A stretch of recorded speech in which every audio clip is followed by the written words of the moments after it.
আসসালামু আলাইকুম ওয়া রাহমাতুল্লাহি ওয়া বারাকাতুহু। এই ছেলেরা ভিতরে ঢুকে বসো, ভিতরে ঢুকো ছেলেরা, সব ভিতরে ঢুকে বসো। যারা রাস্তাঘাটে দোকানে বাজারে যারা আছি সবাই পাক মাহফিলে সবাই চলে আসে। একটু উঠে দাঁড়ান তো, সালাম পাঠ করি। অনেকক্ষণ ধরে আপনারা বসে আছেন, ঘুম ধরে গেছে, একটু সালাম পাঠ করে উঠে দাঁড়ান। গায়ে গায়ে দাঁড়িয়ে দাঁড়িয়ে সামনের দিকে আগে আসেন, সালাম পাঠ করেন। সালাম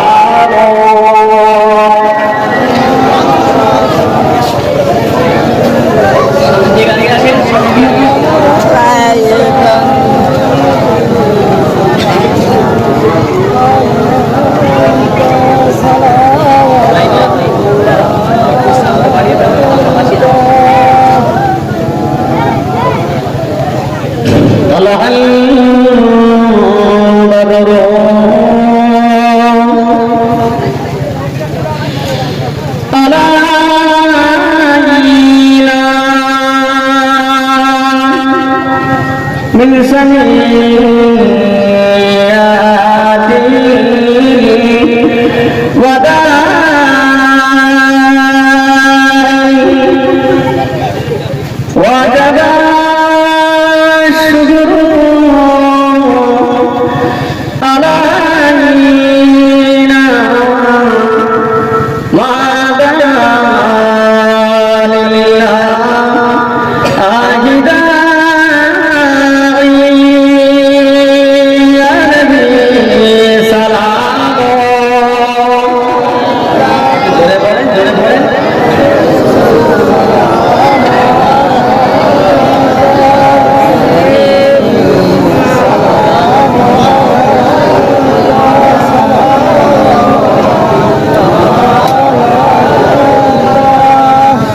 يا نبينا يا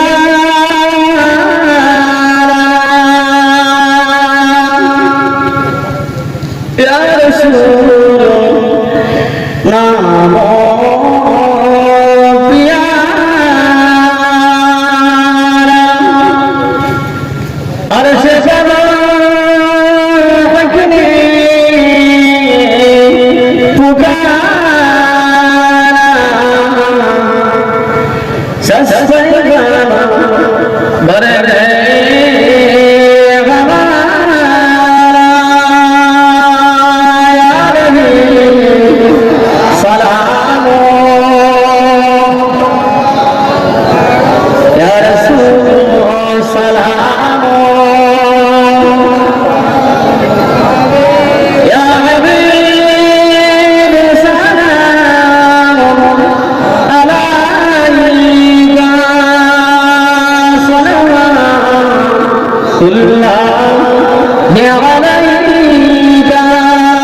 সবাই জনে জনে বসে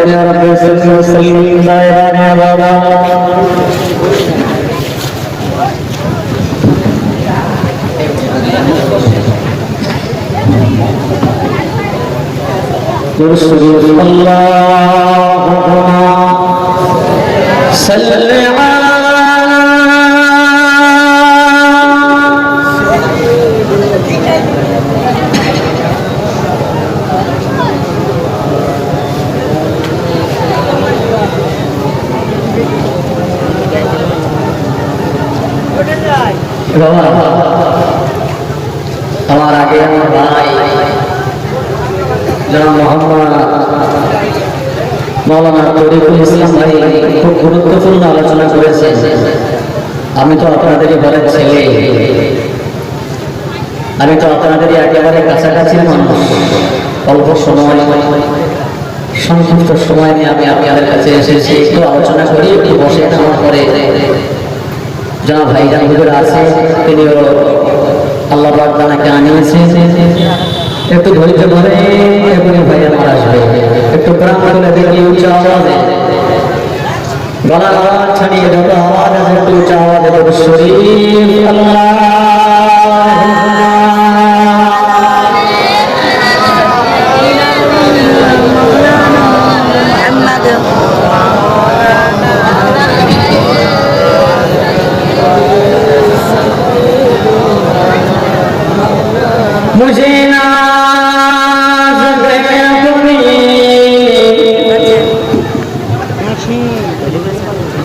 किस्मती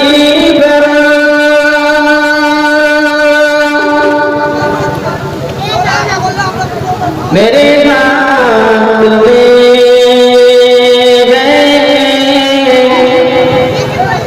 दामने मुस्तफा की लक़ब है हमारा का ना तेरा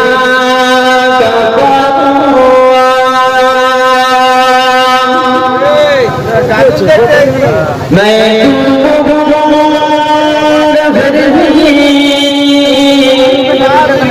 किनारा करूंगा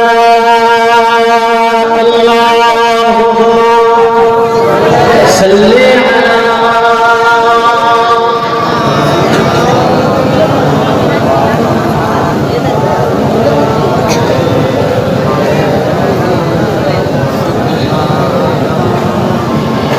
खूब सुंदर लगते तो कलेमा जिक्र ला इलाहा इल्लल्लाह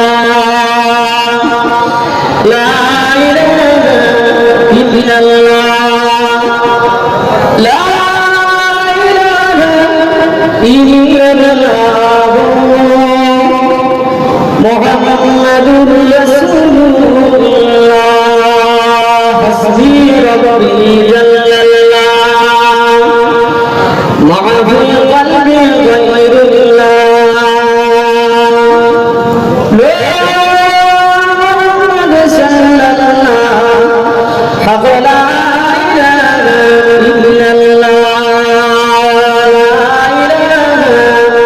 इल्लल्लाह ला इलाहा इल्लल्लाह मुहम्मदुर रसूलुल्लाह सल्लल्लाहु अलैहि वसल्लम। अल्लाह के दरबारे लाख लाख गुनी शुक्रिया যে আল্লাহ আমার পর্যন্ত আপনাদেরকে ধরে ধরে শুনিয়ে বসিয়ে বসিয়ে আল্লাহ রাসূলের কথা আলোচনা আমার ভাই বললেন, আপনারা ধীরে স্থির ভাবে বসে বসে শুনলেন। এখন মূলত বিষয় হচ্ছে আমি আপনাদেরকে ছোট্ট করে একটা কথা জিজ্ঞাসা করে নিই। এতক্ষণ পর্যন্ত আমার ভাই যে আলোচনা করেছেন, আমার ভাই কি বোঝাতে চেয়েছে বা আপনারা যারা বসেছেন আপনারা কতটা কি বুঝতে পেরেছেন? নবীর জীবনে কিছু বলতে চেয়েছেন, নবীজি কিভাবে পালন করা যায় সেই জন্য রাসূলের জীবন নিয়ে আলোচনা করলেন, রাসূলের শান মর্যাদা সম্পর্কে আলোচনা করেছে। এটাই তো কথা নাকি?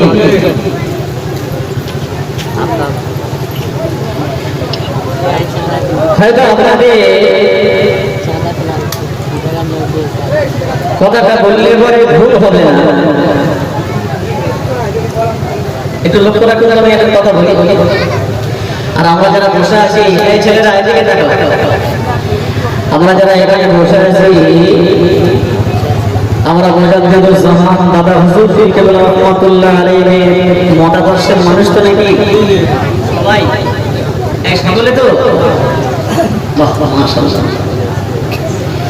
আচ্ছা ভাই, আমি যদি আপনাকে প্রশ্ন করি, দাদা হুজুর পীর কেবলা রাহমাতুল্লাহ আলাইহি তিনি রাসূলের জীবনী আলোচনা সারা জনম ধরে শুনে আসি, সারা জনম। কিন্তু মূলত বিষয় হচ্ছে লক্ষ্য রাখুন, যিনারা আমরা বলছি, আমরা দাবি করছি মুজাদ্দিদুল জামান দাদা হুজুর পীর কেবলা রাহমাতুল্লাহ আলাইহির সিলসিলার মতাদর্শের মানুষ আমরা। আমি আপনাকে প্রশ্ন করি, না তার নাতি হুদারা, না তার সন্তান সন্ততিরা, না তার ছেলে হুদারা, দাদা হুজুর কেবলা পাঁচ ওয়াক্তের নামাজি ছিলেন না বেনামাজি ছিলেন?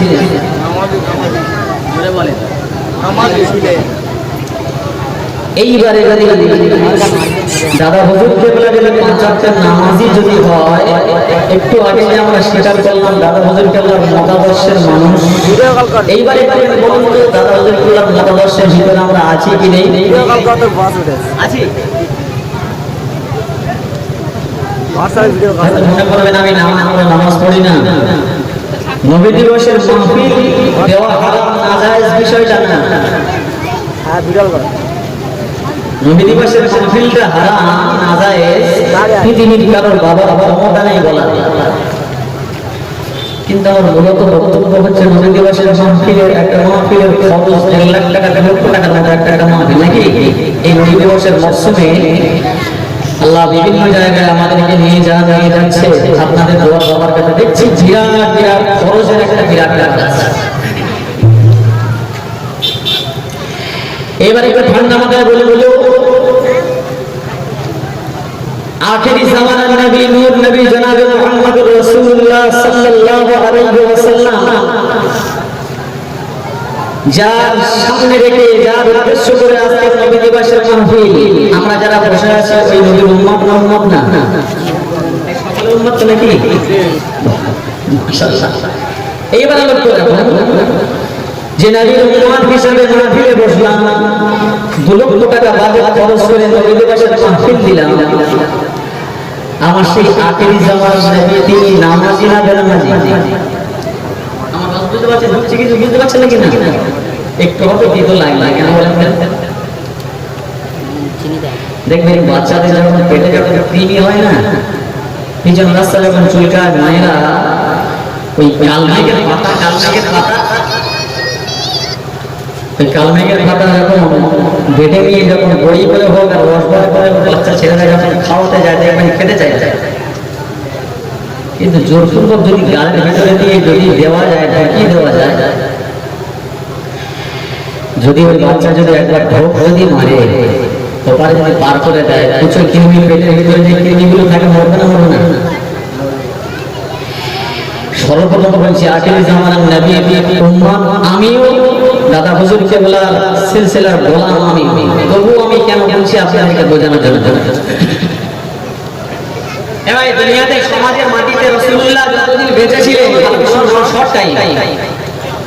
যতদিন বেঁচে ছিলেন আমার নবীর উদ্দেশ্য ছিল কি?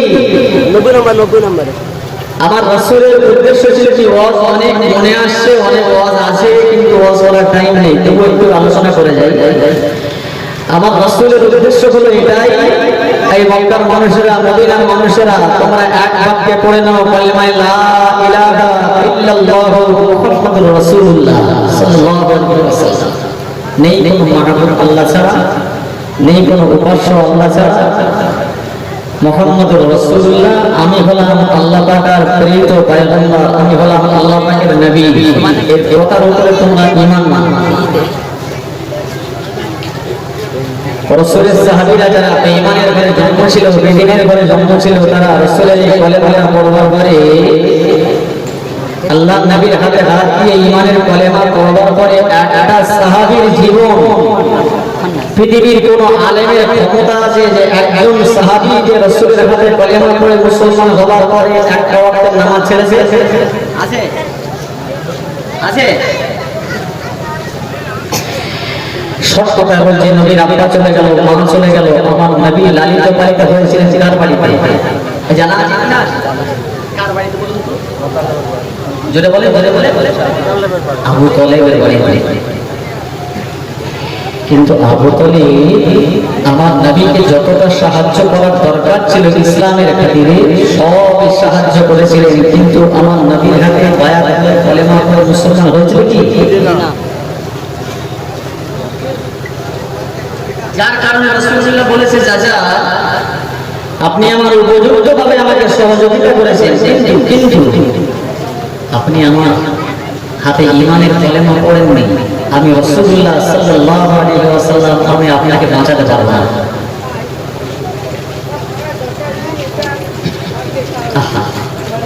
আমার নবীর চাচা ইন্তেকাল হয়ে গেল, আমার নবীর মনটা খুব খারাপ।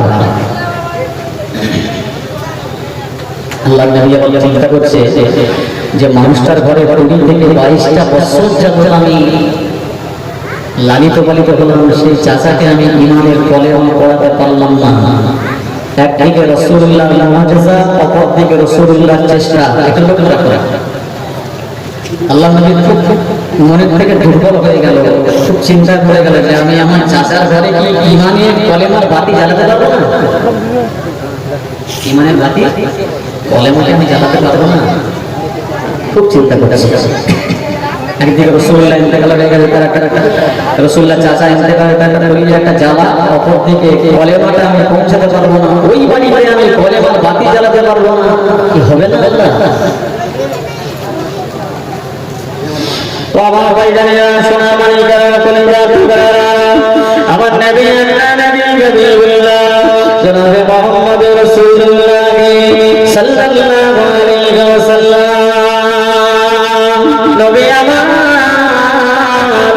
আল্লাহ নবী সারা রাত ধরে চিন্তা করলেন, মদিনার মসজিদে নববী শরীফে আল্লাহ নবী ইমামতি করতেন। ফজরের সময় হয়ে গেল, হযরত বেলাল রাদিয়াল্লাহু আনহু মদিনার মসজিদে নববী শরীফে আযানটা দিয়ে দিলেন। আল্লাহ নবী বাড়ি থেকে বের হয়ে মদিনার মসজিদে নববী শরীফে ইমামতিটা শুরু করলেন। নামাজ শেষ হয়ে গেল, আল্লাহ নবী মদিনার মসজিদে নববী শরীফ থেকে নবী আমার বাড়িতে ফিরে না। আমি যে আলোচনা করছি, আমার ভাই যে আলোচনা করেছে যে রাসূলুল্লাহ মুআজিজা সম্পর্কে, রাসূলুল্লাহর মান সম্মান সম্পর্কে, আমি ঠিক সেই জায়গা থেকে আলোচনা করছি। আজকের এই নবীর বাল্যকালের জীবনী, রাসূলুল্লাহর ছোট্টবেলার জীবনী, মায়ের পেটে থাকা জীবনীও আমাদের সর্বগ্রস্ত হয়ে আছে।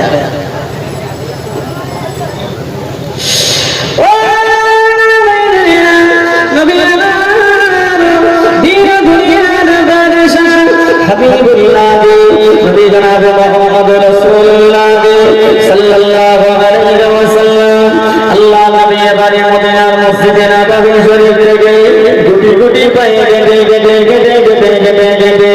22টা বছর যাবত চাচা জানের বাড়িতে নবী আমার লালিত পালিত বলে আল্লাহ নবী চাচা আবু তালেবের ঘরের সামনে গিয়ে দাঁড়ালেন। চাচা আবু তালেবের ঘরের সামনে গিয়ে দাঁড়ালেন। আল্লাহ নবী দাঁড়িয়ে দাঁড়িয়ে দরওয়াজায় টোকা দিতে আওয়াজ দিচ্ছে। আল্লাহ নবী আওয়াজ পেয়ে, রাসূলুল্লাহ টোকার আওয়াজ পেয়ে, গলার আওয়াজ পেয়ে চাচা আবু তালেবের ছেলে ঘর থেকে বের হয়েছে। আমার নবীর চাচা জানের ছেলের নাম হলো কি জানেন? মনে আছে না? বাতি জ্বালানোর কি চেষ্টা করছে দেখুন। রাসূলের চাচার ছেলের নাম হলো হযরতে আকিল রাদিয়াল্লাহু আনহু। নামটা মনে রাখবেন। কি বললাম? হযরতে আকিল রাদিয়াল্লাহু আনহু। বর্তমানে যদি ইসলাম গ্রহণ করেছে, আল্লাহ নবী গলার আওয়াজ শুনে, দরওয়াজায় টোকা দেওয়ার আওয়াজ শুনে চাচা জানের ছেলে হযরত আকিল বের হলো। আল্লাহ নবী জিজ্ঞাসা করলেন, আল্লাহ নবী চাচা জানের ছেলে আকিল জিজ্ঞাসা করলেন, ভাই মুহাম্মদ, কি মনে করে আমার দরবারে এসেছো? কি মনে করে আমার কাছে এসেছো? আল্লাহ নবী আকিলের দিকে লক্ষ্য করে বললেন, আকিল, আমি এসেছি কারণে, আমি এসেছি তোমার কাছে উদ্দেশ্য নিয়ে। তোমার আব্বা দুনিয়া ছেড়ে চির বিদায় নিয়ে কবরস্থ হয়ে গিয়েছে। আমি মুহাম্মদ মন থেকে মনটা বড় ভাঙা হয়ে গেল। আল্লাহ নবী বললেন, আমি এই নিয়াত করে এসেছি তোমাকে নিয়ে মদিনার রাস্তায় রাস্তায়, মদিনার পাহাড়ের গোড়ায় গোড়ায় টোকারিয়ে ঘুরবো। মদিনার খোলামেলা হাওয়া, মদিনার খোলামেলা বাতাস, আমি রাসূলুল্লাহ আমার মাথায় একটু লাগবে, চিন্তাটা একটু দূর হবে, তুমি কি যাবে নাকি? আল্লাহ নবী চাচাতো ভাই হযরত আকিল রাদিয়াল্লাহু আনহু প্রথমে একটুখানি অস্বীকার করলো। আল্লাহ নবী চোখ দিয়ে টপরা টপরা করে পানির তুষার গড়িয়ে যায়। আল্লাহ নবী চোখের পানি দেখে চাচা আবু তালেবের ছেলে আকিল রাদিয়াল্লাহু আনহু বললেন, ভাই মুহাম্মদ, আমি তোমার সঙ্গে যাব, আমি তোমার সাথে যাব।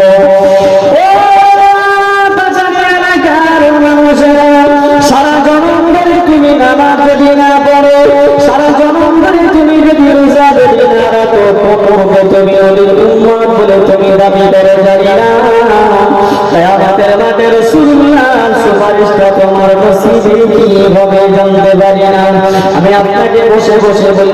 মাহফিলে নবী দিবসের মাহফিল দেওয়া, নবী দিবসের মাহফিল কায়েম করা পৃথিবীর কোন লাভ, পৃথিবীর কোন মায়ের কোলের সন্তান হারাম বলে ফতোয়া দিতে পারবে না।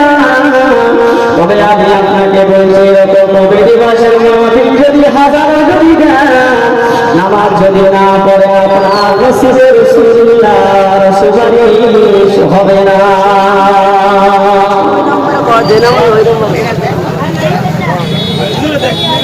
হ্যাঁ, কথা বুঝতে পারছেন কিছু? আমার কথা কিছু বুঝে আসছে না? মনে করছেন যে আমরা এত টাকা খরচ করে নবী দিবসের মাহফিল দিচ্ছি আর আমার সাহেব এসে এমন কিছু বলছে না।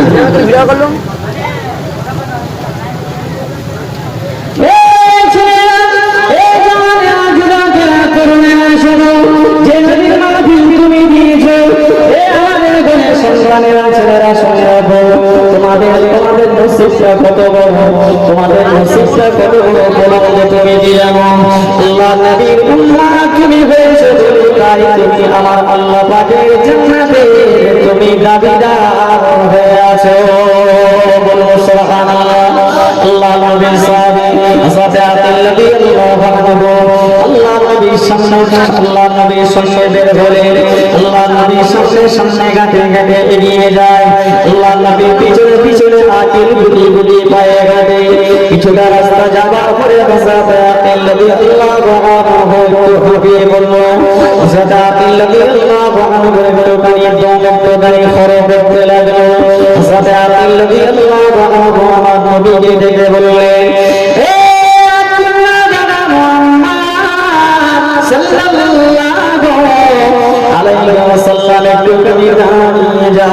দাঁড়িয়ে যাও। আল্লাহ নবী কি সুন্দর হেকমতের সঙ্গে কলেমার দাওয়াত দিতে পারবেন। সময় যদি আমার হয় আমি আপনাকে বুঝিয়ে দিতে পারবো, তা না হলে পারবো না। নবী আমার আকিলের কথা শুনে ঘুরে দাঁড়িয়ে গেল।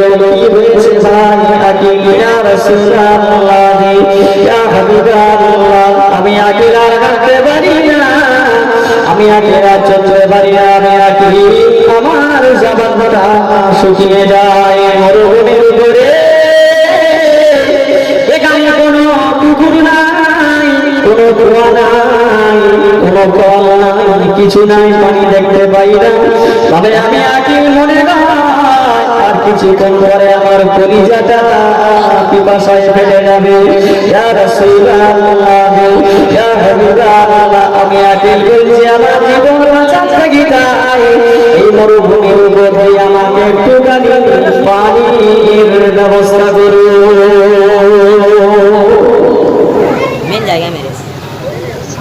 যেখানে কোনো পুকুর নেই, কুয়া নেই, ওইখানে আকিলের কলিজাটা ফেটে আসছে, চৌচির হয়ে যাবে, আর কিছুক্ষণ পরে মারা যাবে। আকিল বলছে, ইয়া রাসূলুল্লাহ, আমাকে একটুখানি পানির ব্যবস্থা করে দিলে আমি মারা যাবো। এবার মরুভূমির ময়দানের উপরে আল্লাহ নবীর কাছে পানি চাইছে, পানি কোথাও নাই। নবী কি পানির ব্যবস্থা করতে পারবে? বললো না পারবে, পারবে।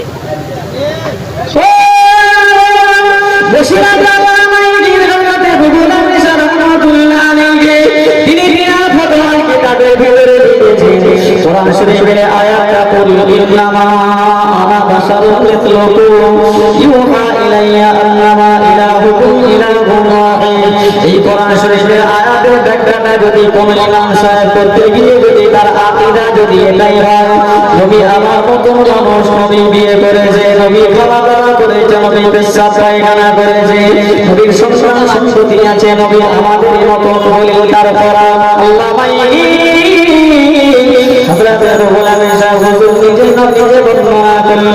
নিজের চরমভাবে ধরে লিখেছেন, যদি কোন ইমাম কোন আলেম যদি এইরকম আকীদা যদি থাকে, আমি বসিরঘাটে আল্লাহ হুজুর ভগবান দিলাম ওই ইমামের পিছনে ইক্তেদা করা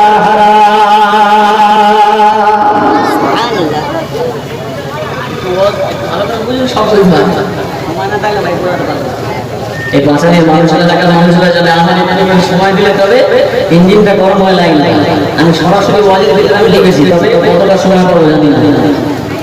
কোন ইমাম যদি বলে নবী আমার মতো মানুষ ইমামের পিছনে ইক্তেদা করা হারাম। কে লিখেছে? মুসলিমহাট আল্লামা ইবনে হুজর রাহমাতুল্লাহ আলাইহি। যত বড় পণ্ডিত হোক না কেন,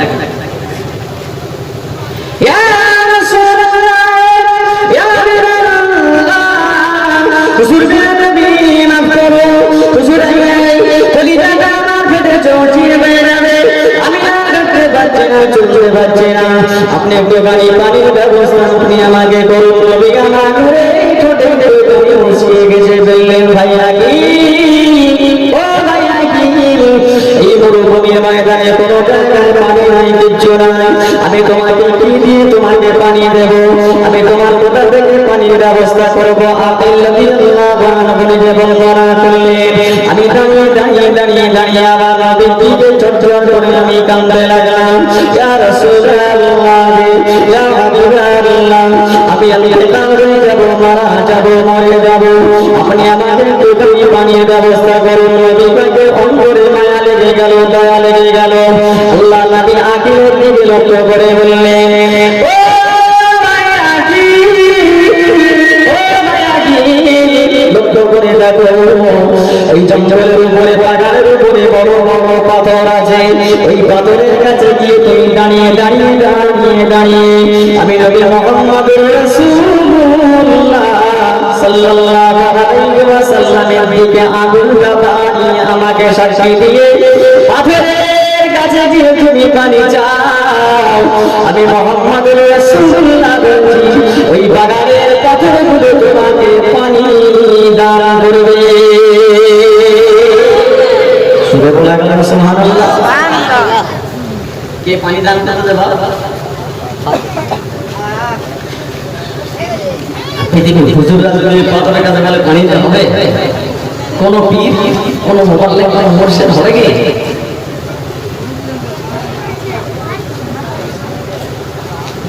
আমি নবী মুহাম্মদুর রাসূলুল্লাহ সাল্লাল্লাহু আলাইহি ওয়াসাল্লাম আমার দিকে লক্ষ্য করে ইশারা করে আমাকে সাক্ষী রেখে বল, ওই মুহাম্মদ দাঁড়িয়ে আছে, আমাকে পানি দিতে বলেছে। হযরত আকিল রাদিয়াল্লাহু আনহু গুটি গুটি পায়ে হেঁটে হেঁটে পাথরের কাছে গেলে নিজের বিশ্বাস হচ্ছে না যে পাথর পানি দেবে, মুহাম্মদ বলছে কি করে হয়। পাথরের কাছে গেল, পাথরের কাছে গিয়ে দাঁড়িয়ে দাঁড়িয়ে বলছে, মরুভূমি পাথর, মুহাম্মদুর রাসূলুল্লাহ দাঁড়িয়ে আছে, আমাকে একটুখানি পানি দিতে বলেছে, দেওয়া যাবে? আল্লাহ পাথরের জবান খুলে দিয়েছে, বলেন সুবহানাল্লাহ।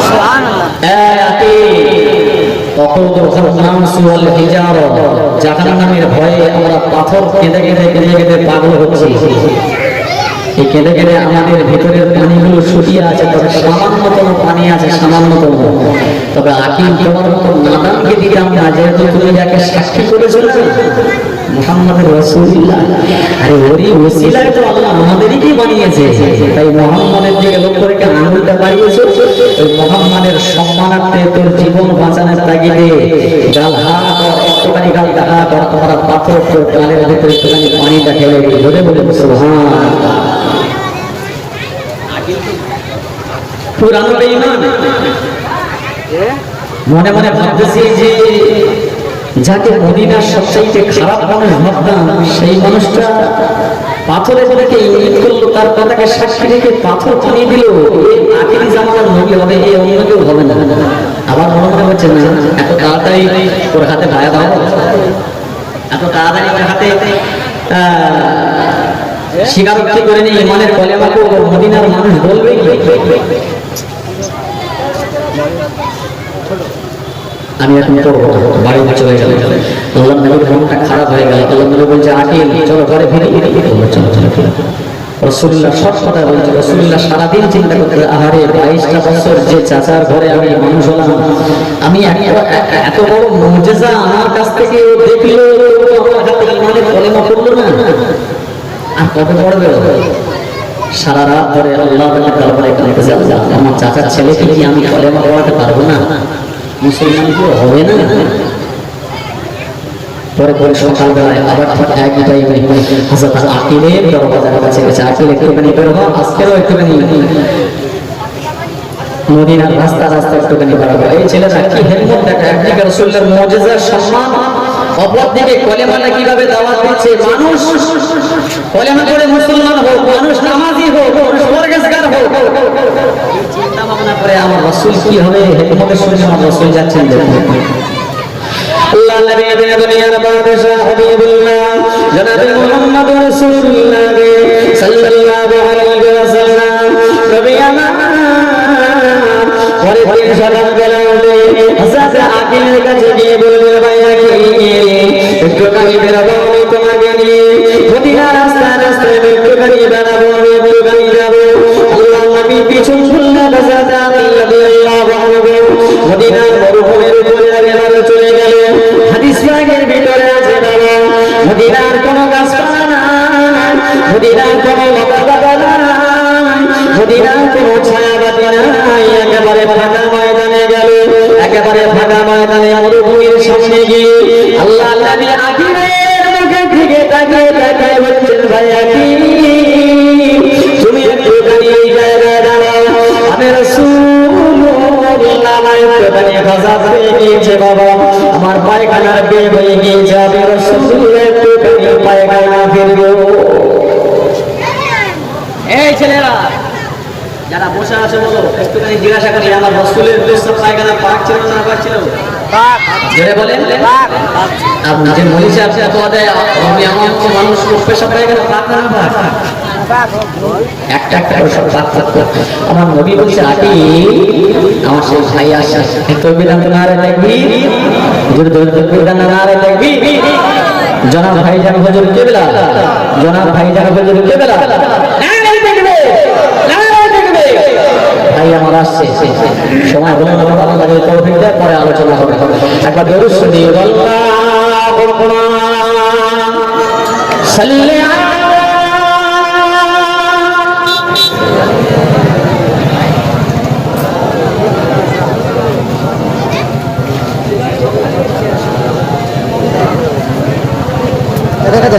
রাস্তাঘাটে ওখানে বাজারে যারা আছে সব ওখানে ভিড় করতে হবে না, ওখানে ভিড় করতে হবে ওখানে এখানে কি সব নিচে নামো, নিচে নামো, নিচে বসো, নিচে বসো, নিচে বসো, গুছিয়ে মাহফিল হবে, বসো, গুছিয়ে বসো, সব থেকে ভালো হবে, বসো বসো, হ্যাঁ বসো, সকলে বসো, সকলে বসো। কি ছেলে না আমি ছেলে ওদেরকে ধরে ধরে বসিয়ে দাও, ওদেরকে ধরে ধরে বসিয়ে দাও, ধরে ধরে বসিয়ে দাও। ও ফুল করে আয়না মোর সোনা ময়না, ও ফুল করে আয়না মোর সোনা ময়না, শেখাবো তোকে ওরে দুষ্ট ছেলে বিসমিল্লাহ বলে, আর বিশুরে তুলবি আওয়াজ, আর বিশুরে তুলবি আওয়াজ, পাখির টুপি পাঞ্জাবি করে আয় চলে আয় জলদি করে, পাখির টুপি পাঞ্জাবি করে আয় চলে আয় জলদি করে, ও ভোলা বেশান প্রিয় নবীর পোশাক, ও ভোলা বেশান প্রিয় নবীর পোশাক, আয় করে রে সুন্নতি সাজ, ও ঝুঁকরে আয়না মোর সোনা ময়না, শেখাবো তোকে আজ, ওরে দুষ্ট ছেলে বিসমিল্লাহ বলে, আর বিশুরে তুলবি আওয়াজ, আর বিশুরে তুলবি আওয়াজ। আল্লাহুম্মা